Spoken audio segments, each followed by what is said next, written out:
అన్నారు ఆయన్ని. ఎక్కడ అంటే రామాయణంలో వాల్మీకి మహర్షి చాలా అందంగా ఎక్కడ రాముడికి కోపం వచ్చిన సన్నివేశాలు వచ్చినా కోపం రాలేదు, తెచ్చుకున్నాడు అంటాడు ఆయన. క్రోధం ఆహారయత్ అంటాడు. క్రోధము వచ్చినడు కోపమును తెప్పించుకొనను అంటే తెప్పించుకోవడం సరే ఒక సరుకు రవాణా చేసుకున్నట్టు ఎక్కడో దూరంగా ఉంటే రవాణా చేసుకుంటాడా తనలోకి? అవునండి, ఆయన అంతే. ఆయనలో ఉండదు కోపం, తెప్పించుకొనను. ఇది నిజంగానేనా? నిజంగానే ఆయనకి కోపం వస్తే మనకి తెలిసిపోతుంది వెంటనే. వాచ్యావాచ్యం ప్రకుపితో నవిజానాతి కరిహించదు మనకు ఆంజనేయ స్వామి చెప్తాడు. అప్పుడు ఆడవలసిన మాట ఏమిటో ఆడకూడని మాట ఏమిటో తెలియదు. దుర్భాషలు వస్తాయి నోటంట. పెద్దవాళ్ళని దూషిస్తాం, అనేక మాటలు మనకి సంబంధం ఉన్న వాళ్ళు కూడా అనేస్తాం. తర్వాత తప్పు ఇందాక ఏదో కోపంలో అన్నాను కానీ మరేం అనుకోకుంటాం. తర్వాత క్షమాపణ చెప్తే లాభం, ముందు అనేస్తాం కదా. కాబట్టి వాచ్యావాచ్యములు తెలియకుండా వస్తుంది మాట. ఎంత కోపం వచ్చినా మాటలో తడబాటు పడడు, తప్పు మాట పలకడు మన రామన్న. కోపం వచ్చిన మాటలో తడబాటు పడడు, తప్పు మాట పలకడు మన రామన్న.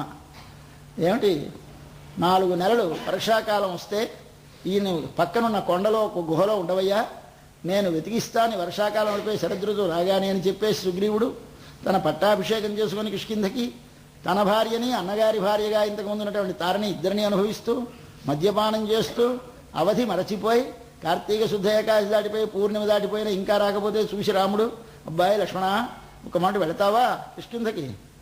సిద్ధం. ఆయన వెళ్ళొద్దనకుండా వెళ్ళొద్దంటేనే వెళ్ళేవాడు వాడు ఆయన. కాబట్టి వెళ్ళమంటే వెళతానన్నాడు. వెళ్ళి ఏం చెప్తావో తెలుసా అని చెప్పాడు ఆయన ఒక మాట.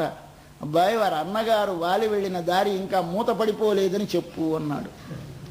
ఎంత కోపం కంట్రోల్లో ఉంటే కానీ మాట వస్తుంది. మనకి మామూలుగా కోపం వచ్చిందంటే చంపేస్తానని చెప్పు అంటాడు. అన్నాడని మన రాముడు అనలేదు. మరేమిటయ్యా, ఇంకా వాళ్ళ అన్నగారు వాలి వెళ్ళిన దారి మూతపడిపోలేదని చెప్పు. అన్నగారు వెళ్ళిన దారి ఏమిటి? పైలోకానికి. ఆ వెళ్ళిన దారి మూతపడిపోలేదంటే మళ్ళీ చంపేస్తాను అని అర్థం. ఎంత సుకుమారంగా మాట్లాడాడు తండ్రి. కాబట్టి ఆ మాట కోపం వచ్చిందో లేదో తెలుస్తుంది మీకు. లోపల కోపం రాలేదు కానీ మరి వెళ్ళకపోతే జ్ఞాపకం చెబితే వాడు రాడని పంపిస్తున్నాడు.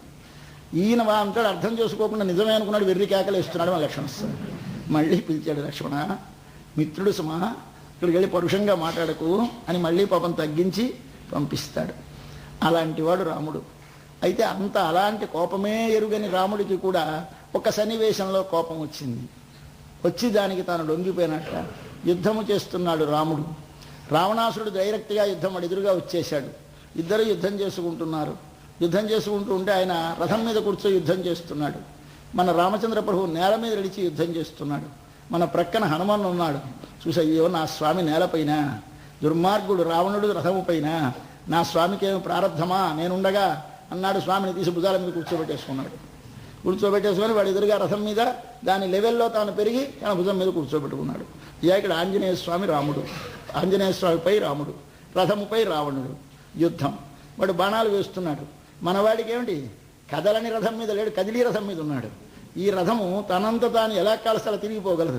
వాడు బాణం వేస్తుంటే ఇటు చూస్తుంటే ఇటు తిప్పేసేవాడు, ఇటు తిప్పేసేవాడు. మీద చూస్తుంటే కిందకి వంగివాడు, కిందకు వస్తే మీదకి వేసేవాడు. మరి ఎంత తగులుతుందా బాణాలే, ఏమీ తగలేదు.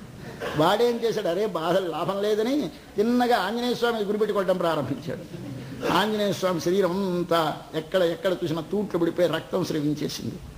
ఎర్రగా అయిపోతుంది.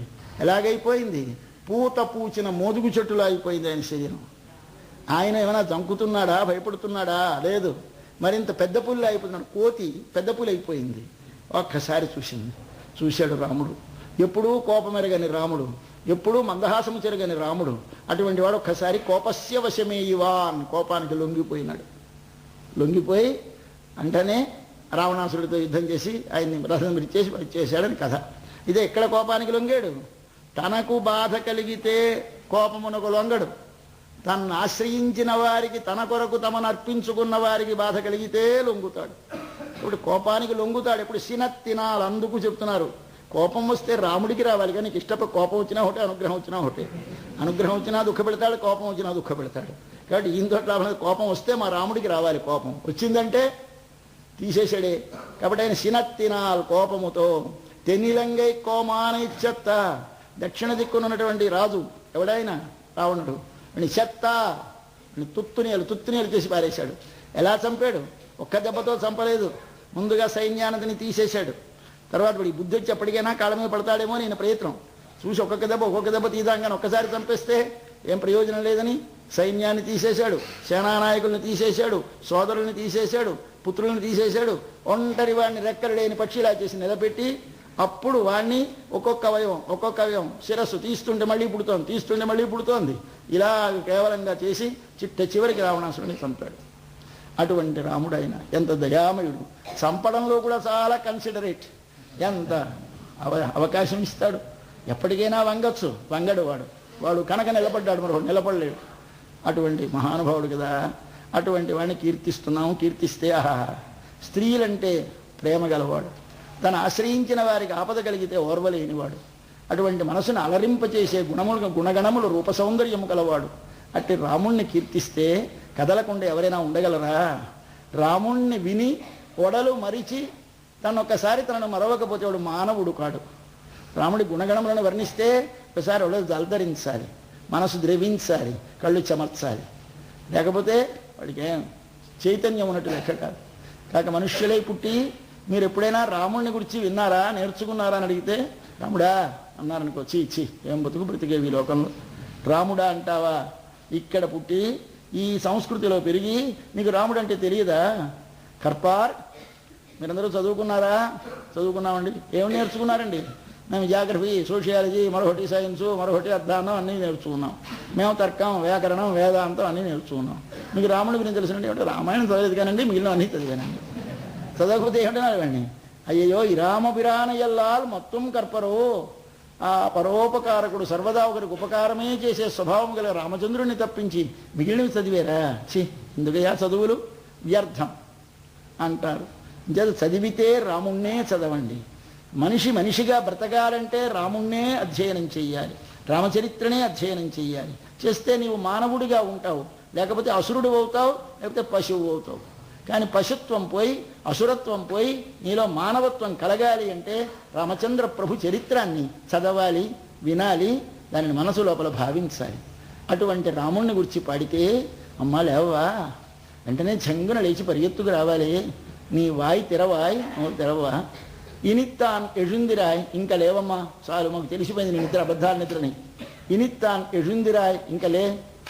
ఏమెందుకు అంటే, అయ్యా అందరికీ తెలిసిపోయింది నీ వల్లరి, నువ్వు పడుకున్నావు, వీధిలో అందరికీ తెలిసిపోతుంది. మేము కేకలు వేసి లేపడం, మేము పడిపోవడం, మేము జారిపోవడం, మేము కేకలేయడం ఇంత తెలిసిపోయింది. కాబట్టి ఇదెన్న పేరు రక్కం, దేవుడి పెద్ద నిద్ర అనైత్యలత్తారు మరిందు, అందరికీ తెలిసిపోయింది లేమ్మా అని ఇవాళ ఈ 12వ పాశురంలో ఒక గోపికని మేల్కొలిపారు. ఇది స్వధర్మాచరణములో 2వ పద్ధతిని నేర్పిన గోపిక. స్వధర్మాచరణములో మొదటి పద్ధతిలో నేర్పిన గోపిక నిన్నను అంటే నిన్నటావిడ లక్ష్మణుడు, ఇవాళావిడ భరతుడు. భరతుడు ఇవాళావిడ లక్ష్మణుడు, నిన్నటావిడ భరతుడు. ఇద్దరిని మనం తెలుసుకొని మన ధర్మాన్ని మనం ఆచరించాలి. దీనిని మనకు ఒక ఆళ్వార్లు చెప్పారు. ఆ ఆళ్వార్లు చాలా మహానుభావుడు. ఆయన ఒక క్షత్రియుడు, ఆయన పేరు కులశేఖరుడు. ఆయన తిరువాన్కూర్ అంటారే, ట్రావాన్కూర్, దానికి ఆయన రాజు. ఆ కేరళ దేశానికి రాజు. ఆ కేరళ దేశానికి రాజు అయిన స్వామి తనది అన్నది ఏమీ లేకుండా అందరూ అక్కడ స్వామిదే, ఆ అనంత పద్మనాభంలో ఉన్నటువంటి స్వామికే అర్పణం చేసేసి ఆ స్వామి పేరుతోటే మొహరు, ముద్ర, శీలు అంతా వారిదే. కాబట్టి అంతా రాజ్యం ఆ ప్రభువుది, తనదేం కాదు. అట్లాంటి పరిపాలన చేస్తున్నటువంటి ఆయనకి శ్రీరంగం చాలా గొప్ప దివ్యదేశం. అక్కడికి వెళ్ళాలని కోరిక, రోజు శ్రీరంగం వెళ్ళాలి. ఆయనకి రాముడు, కృష్ణుడు అంటే చాలా ఇష్టం. ఆయనకి ఆరాధ్య దైవం తిరువంజిక్కళం అని వారి ఊరు. అక్కడ ఒక కృష్ణమూర్తి ఉన్నాడు, కృష్ణ విగ్రహం. దానిని ఆరాధిస్తూ ఉంటారు ఆయన. రామాయణం అంటే ఇష్టం, రామచరిత్రం అంటే ఇష్టం, అదే వింటూ ఉంటారు ఆయన. వింటే పారవస్యమే, మనలాగి అబద్ధాలు వినడం కాదు. విన్నాడంటే యథార్థంగా జరుగుతున్నట్టు కనిపిస్తుంది ఆయనకి. ఆయన రామాయణం వింటూ ఉంటే ఖరాది దూషణలతోటి రాముడు యుద్ధం చేయడానికి ఒంటరిగా వెళ్ళాడు అని చెప్తున్నారు అరణ్యకాండలో. చెంగును లేచిపోయినాడు, ఆయుధాగారానికి వెళ్ళాడు, కవచం తొడిగేసుకున్నాడు, కత్తి, విల్లు, డాలు అన్నీ పట్టుకున్నాడు, వచ్చేశాడు. అదేమిటి సార్, ఎందుకు నా రాముడు ఒక్కడు వెళతాడా అని ఎగిరిపోతున్నాడు. ఇంకేం పిచ్చెత్తిపోయినాడు, ఇంకా లాభం లేదు, వెళ్ళిపోతాడని. అప్పుడు వాళ్ళ మంత్రులు వారందరూ కలిసి, లేదు స్వామి, అడుగో జయించి వెళ్ళిపోయిచ్చాడు, సీతమ్మ కాగలించుకుంటోంది చూడండి. ఆ తర్వాత శ్లోకం చేశారు. తం దృష్ట్వా శత్రుహంతారం మహర్షిణాం సుఖావహం బభూవ హృష్టా వైదేహి భర్తారం పరిషస్వజే. అదిగో పొంగిపోయి సీతమ్మ కాగలించుకున్నది, నా తండ్రి వచ్చావా, అంతే, మళ్ళీ అన్ని వదిలేశాడు. ఇలాగే రావణుడు యుద్ధం కథ విన్నాడు, లేచి ఎగిరిపోతాడు, సముద్రం దాటి వెళ్ళిపోతాను, నేను రాముడికి సాయం చేస్తానని. ఏమిటి వెర్రి ఇది వినడం అంటే? ఆయన దశలో ఆయనకు ఉండేటువంటి వినడం. అంత తన్మయముగా రామాయణాన్ని విన్నవాడు ఆయన, కృష్ణ చరిత్రని విన్నవాడు ఆయన, కృష్ణ భక్తుడు, రామభక్తుడు.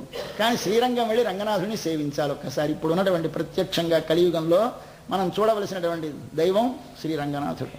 ఆయన్ని దర్శించాలి. వెళ్ళాలంటే ఆయనకి పెద్ద ఇష్టం ఏమిటి అంటే భగవద్భక్తులకు సేవ చేయడం. ఇది కదా ఇవాళ పిల్లలతో చెప్తున్నారు వీళ్ళు. ఏమమ్మా నువ్వు భగవద్భక్తులకు, మీ అన్నగారు భక్తుడు రాముడికి సేవ, కృష్ణుడికి సేవ చేసినట్టు నువ్వు భగవద్భక్తులకి సేవ చేయొద్దా, నువ్వు కూడా మాతో రావద్దా అని పిలుస్తున్నారు. అంటే భగవద్భక్తులకు సేవ చేయడం ఆయనకి ఇష్టం. ఎవరైనా భగవద్భక్తులు వచ్చారంటే అక్కడి నుంచి ఒళ్ళు తెలిసేది కాదు, రాజ్యం గట్రా మంత్రులకు అప్పచెప్పేసి వచ్చి వాళ్ళకంతా పరిచర్యలు చేసి పాదప్రక్షాళనం చేసి వారికి ఆతిథ్యం ఇచ్చి అన్నీ చేసి వారు సుఖంగా కూర్చోబెట్టి అప్పుడు మళ్ళీ రాజకార్యాలకు వచ్చేవాడు. రోజు ఇలా వస్తూ ఉండడం, వారికి సపర్యలు చేస్తూ ఉండడం. ఈయన శ్రీరంగం వెళితే మన రంగనాథుని చేస్తే మరి వెనక్కి రాడు అని వాళ్ళ మంత్రులకు తెలుసు. నేను చాలా పిచ్చివాడు, అక్కడ ఉండిపోతాడు, ఈ రాజ్యం వదిలేస్తాడని వాళ్ళందరూ ఏం చేశారంటే రోజు ఆయన బయలుదేరడానికి చాటించేవాడు. అయ్యా రేపు ప్రయాణం, అందరూ పౌరులందరూ సిద్ధముగా ఉండవలెను. రోజు చాటింపు మిగిలిది. ఘుష్యతే యస్య నగరే రంగయాత్ర దినే దినే, ప్రతిరోజు ఘోషించేదిట. కానీ వెళ్ళడం లేదు, చాటింపే. ఎందుచేత వీరు బయలుదేరే డేట్ రేపు పొద్దున్న భగవద్భక్తులు వచ్చేసేవారు. కొన్ని వందల మందిని మన వాళ్ళు వెళ్ళి తీసుకొచ్చేసేవారు మంత్రులు. అయ్యా స్వామి భక్తులు వచ్చారండి, మర్చిపోయాడు శ్రీరంగం మాట మర్చిపోయి వచ్చారా, ఎంత ఆనందం, దయచేయండి వారికి సత్కారాలు, వారికి ఆతిథ్యాలు, వారికి భోజనాలు ఇవన్నీ అయిపోయి. సరే వాడు సాయంత్రం అయిపోయిందంటే మళ్ళీ సాయంత్రం చాటిపోయండి, రేపు ప్రయాణం, మళ్ళీ రేపు ఇంతే. ఇలాగ ఆయన రంగయాత్ర రోజు చాటింపబడుతూ ఎప్పుడు వెళ్ళడం అనేది జరగలేదు ఆయన. అటువంటి మహానుభావుడు. ఆయనకి ఐశ్వర్యం ఉందా? ఉంది.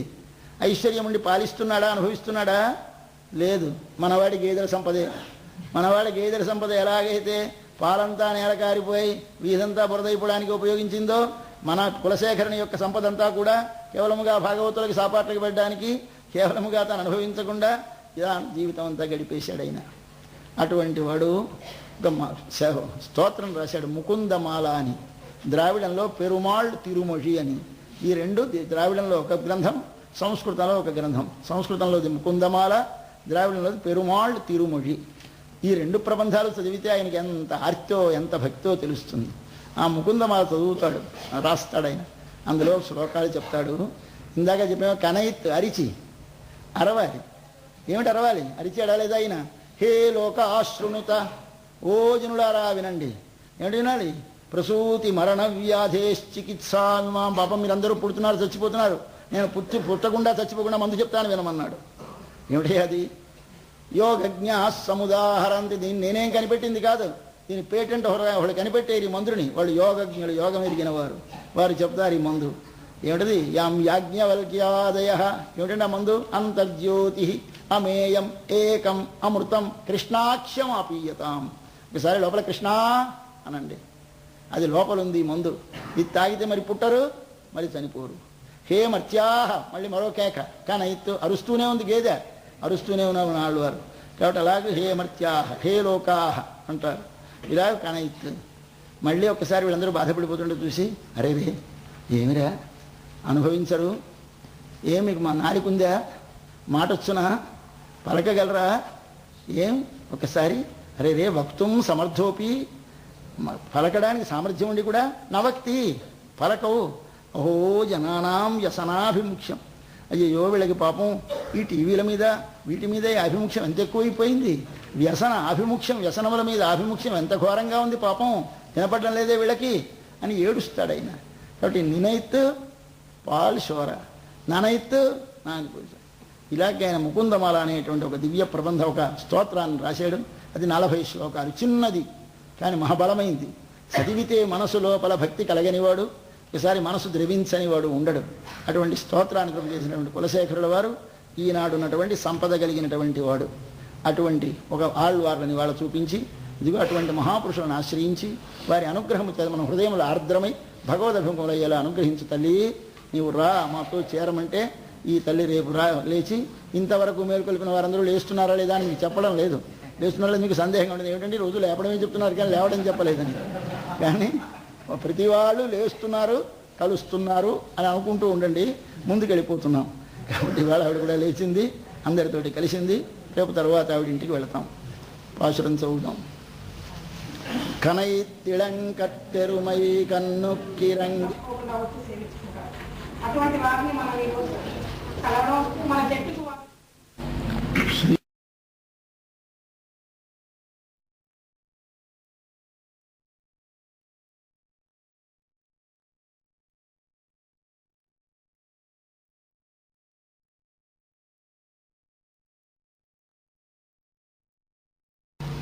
శ్రీ శ్రీ శ్రీ త్రిదండి శ్రీమన్నారాయణ రామానుజ చిన్నజీర స్వామివారు పాదవకములకు నమస్కారం. భాగవతోత్తములకందరకు అంజలి ఘటిస్తూ ఈనాటి కార్యక్రమంలో మనం తిరుప్పావై 13వ పాశురాన్ని అనుభవించాం. తిరుప్పావై వ్రతం ఒక జీవన వ్రతం అని మనవి చూస్తున్నాను. జీవనం అంటే భౌతిక జీవనం కాదు, ఆధ్యాత్మిక జీవనం. బుభుక్షువులు ముముక్షువులు అని 2 రకములు ఉంటారని మనవి చేశాను. బుభుక్షువులంటే భోగములను అనుభవించాలనే కోరిక గలవారు, ముముక్షువులంటే భగవత్ ప్రాప్తిని కోరేవారు. భగవత్ ప్రాప్తిని కోరేవారు ఈ సంసారంలో ఉంటూనే ఈ సంసారంలో అనుభవించవలసిన వాటిని శరీరముతో అనుభవిస్తూ వాటిని వదిలేసి ఎక్కడికో వెళ్ళిపోవటం కాక ఇక్కడే ఉండి ఇక్కడే తాను పొందదలిచినటువంటి భగవంతుని పొందడానికి అవకాశం ఉన్నదా అంటే ఉన్నది అని ఆండాళ్ళ తల్లి నిరూపిస్తోంది. ఆవిడ ఉన్న ఊళ్ళోనే ఉండి ఉన్న ఊళ్ళో ఉన్న ఆలయంలో ఉన్న స్వామినే కృష్ణ భగవానుడిగా భావించుకుని తన మంచి మనస్సు పరిపూర్ణమైనటువంటి స్వచ్ఛమైనటువంటి నిర్మలమైనటువంటి మనస్సుతో తన తోడు కొంతమంది తోడుగా వచ్చినటువంటి వారందరినీ గోపికలుగా మలచుకొని తనను గోపికగా మలచుకొని ఆలయమే నందగోపుడి భవనముగా మలచుకొని ఆ ఊళ్ళో ఉన్న స్నానం చేసే స్థలాన్ని యమునా నదిగా భావించి స్నానం చేయాలనుకుంది. కానీ ఇందులో స్నానం లేదు. మరేమున్నది అంటే ఆమె స్నానం అంటే నదిలో స్నానం కాదు, భగవంతుని యొక్క కళ్యాణ గుణములను అనుభవిస్తే ఒడలు మరచిపోవుట స్నానం. ఆ స్నానాన్ని అనుభవించాలని కోరుతోంది. కోరుతూ మానవుడు పొందవలసినది తన లౌకికమైన జీవనములో ఉండే వావులు మానక్కర్లేదు. ఆ వావులన్నీ ఉండొచ్చు, ఆ సంబంధాలన్నీ ఉండొచ్చు, అన్ని వ్యాపారాలు చేయవచ్చు. కానీ చేసేది ఎవరికి ఏమి చేసినా తన వారి లోపల ఉన్న ఆ భగవానునికే చేస్తున్నాననే భావన పరిపూర్ణంగా ఉండాలి. దానితో చేస్తే జీవితం ఒక పరిపూర్ణ జీవితం అవుతుంది. లేకపోతే అది అర్ధ జీవనమే అవుతుంది కానీ పూర్ణ జీవనం కాదు. ఇప్పుడు పూర్ణమైన జీవనం అంటే బాహ్యమైన శరీరాన్ని ఆంతరమైన భగవానుని రెండింటినీ చేరి అనుభవించగలుగుట పూర్ణ జీవనము. ఇటువంటి పూర్ణ జీవనము లభించడానికి ఏమి చేయాలి? బాహ్యముగా ఇంద్రియములు మనసు పనిచేయకుండా ఉండవు కనుక పనిచేయించు. కానీ వాటి చేత చేసే వ్యాపారములన్నీ లోనున్న ఒక తత్వము చేయిస్తోందని వాని కొరకు చేస్తున్నానని భావించు. అది చేస్తే దానిని దీనితో మేళవిస్తే జీవితంలో పరిపూర్ణత ఏర్పడుతుంది, మన ఆత్మ వికసిస్తుంది, భగవానుని దర్శనం అవుతుంది. ఇది జీవితం యొక్క పరమలక్ష్యం. దాన్ని ఎలా సాధించాలో అండాళ్ళ తల్లి వివరిస్తోంది. తన ఉన్న ఊళ్ళోనే ఈవిడ ఆనాడు బ్రేపల్లిలో ఉండే గోపికలు ఈనాడు మనం ఆలయమునకు వెళితే ఎక్కడికి వెళ్లకుండా ఇక్కడే కూర్చొని ఒకసారి మనసు లోపల భావన చేత 4 రకములుగా సాధించవచ్చు నీ వ్రతాన్ని. ఈ 4 రకములుగా సాధించేటప్పుడు ఎలా సాధించాలి అంటే ఆలయమునకు వెళితే ఒక్కొక్క ఆళ్వారిని దర్శనం చేసి వారికి నమస్కారం చేసుకో వెళ్ళు. లేదు నీలోనే ధ్యానం చేయాలి దర్శించాలనుకుంటావా, ఇంద్రియములను వశపరుచుకో, మనసును వశపరుచుకో, తర్వాత బుద్ధిని పరిశుద్ధం చేసుకుని సర్వేశ్వరుని ఒక్కసారి మనసులో భావన చేసి నీవెవడివో నీవు తెలుసుకుని నీకు భగవానునితో ఉన్న సంబంధం తెలుసుకుని వానికే చెంది వాని చేతనే ధరింపబడి వాని చేతనే నడిపింపబడి వాని కొరకే వినియోగపడుతున్నాననే భావనతో ప్రవర్తించడం నేర్చుకో. లేదు ఎక్కడో ఉన్న పరమాత్మను పొందాలి, ఇక్కడ ఈ శరీరంతో ఏమి చేయాలో నేర్చుకుని ప్రవర్తించు. దేనికైనా ముందు అవసరమైనది శ్రవణం. శ్రవణం అంటే వినడం. ఏమిటి వినాలి? తానెవడో తెలుసుకుందికి ఏమి కావాలో వినాలి. వాడెవడో, వాడంటే ఎవడు, సర్వజగత్తుకి కారణమైన వాడెవడో, ఈ సమస్త జగత్తుకి మూలమెవడో తెలుసుకోవాలి. కాబట్టి వాడు వీడు అనే మాటలు మనం వాడుతున్నప్పుడు వాడనే మాటల్లా భగవంతునికి, వీడనే మాటల్లా మనకు కనిపించేటువంటి సమస్తమైన జగత్తుకి వాడుతున్నాం. ఇది అంటాం, వాడు అంటాం, లేదా అది అంటాం. ఆ రెంటిని తెలియటం పేరే ఆత్మస్వరూప జ్ఞానం, భగవత్ స్వరూపం